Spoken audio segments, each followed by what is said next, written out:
Question number हम लोग अब 8 स्टार्ट करते हैं। देखिए क्या कह रहा है, कह रहा है कि फाइंड एन, ये जो पावर में एन है उसकी वैल्यूज़ को आप फाइंड आउट करिए। If the ratio of fifth term from the beginning to the fifth term from the end in the expansion of this is √6:1। समझ रहे हो बात को?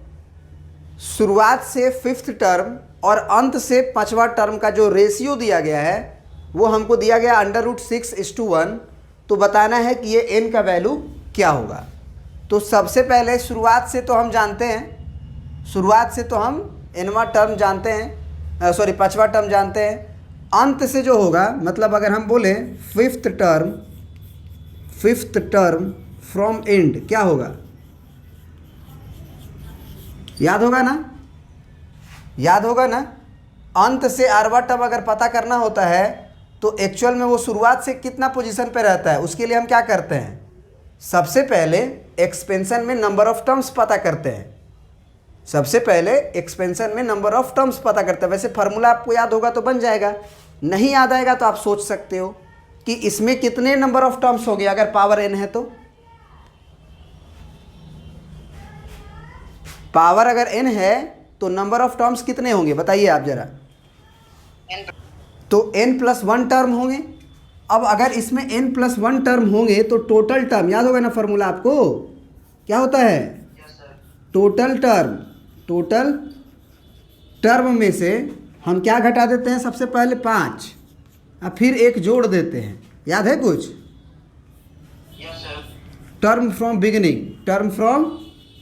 बिगिनिंग माने अंत से अगर आपको पांचवा चाहिए तो टोटल टर्म में से आप 5 पहले आ जाइए और 1 जोड़ के आगे बढ़ जाइए, तब आप ठीक जगह पे रहिएगा। ये एक्सप्लेन हम किए हुए हैं।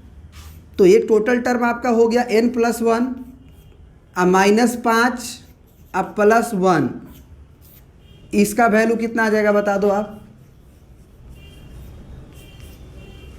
कितना आएगा बताओ? ये n अब -3 आ जाएगा क्या? क्योंकि 1 और 1 2 हो जाएगा, ये 5 माइनस में है तो n third term from beginning.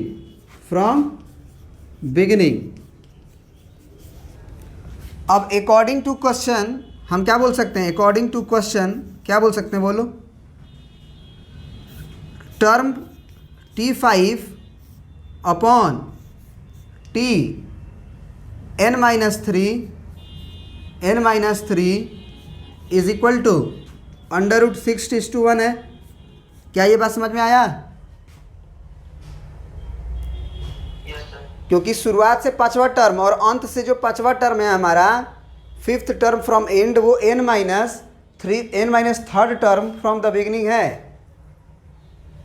सही है जी? अब जरा बताओ शुरुआत से ये भी पांचवा टर्म है और शुरुआत से ये भी n-3वां टर्म है, तो T5 को क्या लिखेंगे? सबसे पहले बताओ कि NC4 लिखेंगे। जितना ये रहता है उसे कम ना लिखते हैं? तो हम लिख दिए NC4। जो पहला नंबर है एक्चुअल में वो क्या है? 2 का पावर कितना है? वो 1/4 है ना। ये 2 का पावर 1/4 है, इसका पावर कितना जाएगा? n-4 जाएगा। सही है? दूसरा जो टर्म है उसको ऑब्जर्व करो पहले है क्या वो, तो नीचे में 3 का पावर 1/4 होगा। देखो यहाँ पे 1 छुपा रहता है, तो ये जब हटाते हैं ना तो ये डिवाइड में चला जाता है, तो 3 का पावर ही क्या होगा? 1/4। लेकिन ये बेसिकली नीचे है तो ऊपर जाएगा तो क्या हो जाएगा? बोलो। 3 का पावर 1/4 माइनस में जाएगा और ये C का लोअर सफिक्स जो जाता है 4 वो उस पर जाएगा, तो ये एक्चुअली -1/4 रहेगा और इसका पावर कितना हो जाएगा हमारा? 4, क्योंकि C का लोअर सफिक्स इस पर जाएगा। क्या ये बात समझने में कोई दिक्कत है? बोलो। अब डिवाइडेड बाई अब यहाँ वाला लिखना चाहते हैं, n-3 लिखना चाहते हैं, तो अगर n-3 लिखेंगे तो फिर से बताओ यहाँ पे क्या होगा? बताओ जल्दी। एक कम होता है ना, एक कम होता है ना, तो n-3 -1 यानी कि n-4 हो जाएगा। और ये तो बात बाकी हम जानते ही है, पहला टर्म आपका 2 का पावर 1/4 ही होगा। इस पे पावर कितना जाएगा, दोनों का डिफरेंस, तो दोनों को डिफरेंस करोगे तो n-n होगा, तो n गायब हो जाएगा और फिर +4 हो जाएगा। समझ रहे हो आप, ये 4 हो जाएगा। और फिर बताओ 3 का पावर तो -1/4 आएगा सेकेंड टर्म, इस पे पावर c का लोअर सफिक्स जाता है, तो ये n-4 हो जाएगा। और ये हमारा क्या दिया गया है, √6/1। समझ में आया यहाँ तक? अब NC4 और NC n-4 कट जाएगा। अब तो आप बताओ ये कहाँ से हम बोल रहे हैं, कट जाएगा, वो एकदम बराबर बराबर होगा। ये इस थ्योरी से हम बोल रहे हैं कि शुरुआत से पांचवा टर्म का बाइनोमियल कोफिशिएंट और अंत से पांचवा टर्म का बाइनोमियल कोफिशिएंट सेम ही तो होगा। ये याद करवाए थे, आप देख भी सकते हो कि इस नीचे वाले को और नीचे वाला को जोड़ोगे तो ऊपर वाला आ जाएगा। याद करो, NC(x) बराबर NC(y) दो केस में होता था, या तो x और y डायरेक्ट बराबर हो जाए, या x + y बराबर x और y को जोड़े तो ऊपर का n बराबर हो जाए। समझ रहे हो बात को ना? नहीं तो डायरेक्ट ये अगर भूल जाते हो तो ऐसे चेक कर लिया करो कि NC4 अगर है तो ये 4 को n में से घटा के भी लिखेंगे तो कोई दिक्कत नहीं ना है। तो NCn-4 नीचे ही वाला आ गया ना। तो ये ऐसे ही याद रखना कि बाइनोमियल कोफिशिएंट जो है इक्वी डिस्टेंस फ्रॉम स्टार्ट और फ्रॉम एंड बराबर होते हैं, बाइनोमियल कोफिशिएंट केवल, तो इसीलिए वो दोनों कट जाएंगे। समझ गए बात को? इतना प्रिंट करिए पहले। अब चलिए, अब कैलकुलेशन करते हैं नंबर्स का। ठीक है, जितना भी 2 का पावर है ना उसको हम एक साथ करने का कोशिश करेंगे। ये सारे तो बाइनोमियल कोफिशिएंट तो कट ही चुके हैं, तो ज़रा सोचो कि यहाँ से 2 का पावर कितना आएगा, बताना 2 का पावर कितना आएगा। पावर में पावर का गुना होता है, तो 1 का गुना होगा n-4 में, तो n-4/4 होगा, n-4/4 होगा। और नीचे देखो कितना आएगा, नीचे से तो कट जाएगा ना ये, तो 1 आएगा, तो वो -1 कर देंगे ऊपर। और यहाँ पे देखो 3 का पावर इनटू में 3 का पावर क्या आएगा, यहाँ पे बताओ, ये 4 से 4 कट जाएगा ना जी, तो ये -1 आएगा। और नीचे से बताओ, यहाँ से नीचे से माइनस में n-4/4 आएगा, तो नीचे से जब ऊपर लेके जाएंगे तो ये प्लस का हो जाएगा। बोलो, n-4/4, क्योंकि बेस है में तो पावर घटेगा, तो पावर घटेगा तो नीचे से एक्चुअली माइनस में n-4/4 आएगा, तो ऊपर जाके प्लस हो जाएगा ना। ये वाला लाइन किसी को दिक्कत नहीं ना है समझने में? तो ये √6/1 हो गया हमारा भी।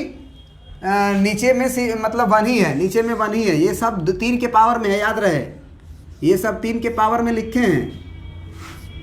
अब बताओ, यहाँ पे एलसीएम वगैरह लोगे तो ये 2 का पावर कितना बनेगा, यहाँ पे 4 बनेगा ना एलसीएम, तो यहाँ ऊपर हो गया n-4 और यहाँ पे -4 एकम 4, सही है जी, इनटू 3 का पावर कितना बनेगा, यहाँ पे -4 और प्लस, क्योंकि 1 और 4 का एलसीएम 4 ही होगा ना, फिर से यहाँ पे प्लस n-4, क्योंकि 4 से 4 कट जाएगा, और इज इक्वल टू √6/1।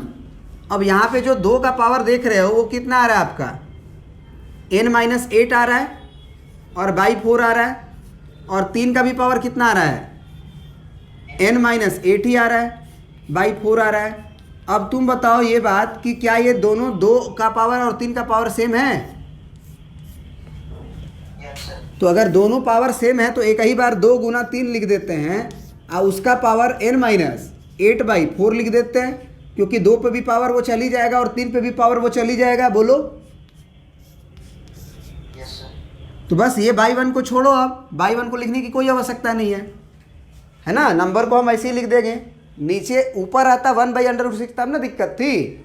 अब यहाँ पे देखो, ये 6 का पावर कितना हो चुका है, n-8/4, जबकि ये 6 का पावर क्या लिखा जा सकता है? 1/2। अब ये 6 और 6 तो सेम है, तो ऊपर वाली बात को सेम होनी चाहिए क्योंकि पूरी बात के बराबर है। तो दिस इम्प्लाई n-8 और बाई 4 इज इक्वल टू 1/2।